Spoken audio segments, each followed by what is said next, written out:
Viens no prestižākajiem šī gada pasākumiem pavisam drīz notiks, un tas būs jau 28. februārī, kad Latvijas Nacionālajā operā notiks kas? Nu, protams, Latvijas mūzikas ierakstu gada balva 2011. Ieskatīsimies, cik karsti gāja preses konferencē.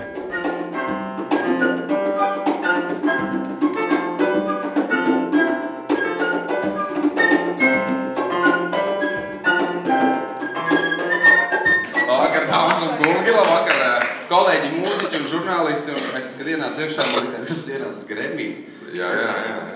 Nu, te es negaidīju, ka būs kaut kas tāds, bet, nu, varbūt beidzot forši, kad ir, nu, tāds apjoms un tāds vēriens. Jā, es arī bijis, esmu dažām iepriekšējām, tā bija, bet šeit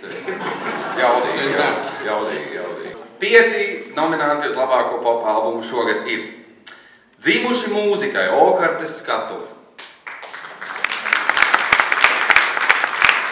Grupa Kaža ar albumu Kaža. Nākamais tikpat labs.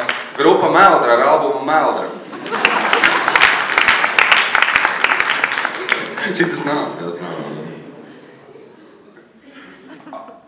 Tu domā, kura ir grupa, ja? Nē, grupa bija otrā. Jā, bet man liekas, ka vārds Hameleon rakstās ar E, rakstās Hameleoni.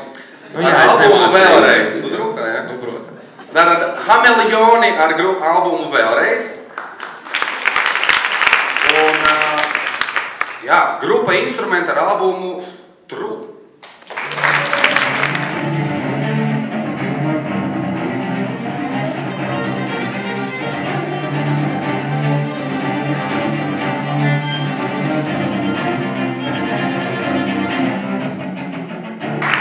Andžo Laura.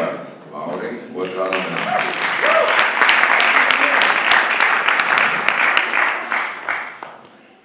Angel in the Skies, Music. Un Dylan Viens, Instrumenti.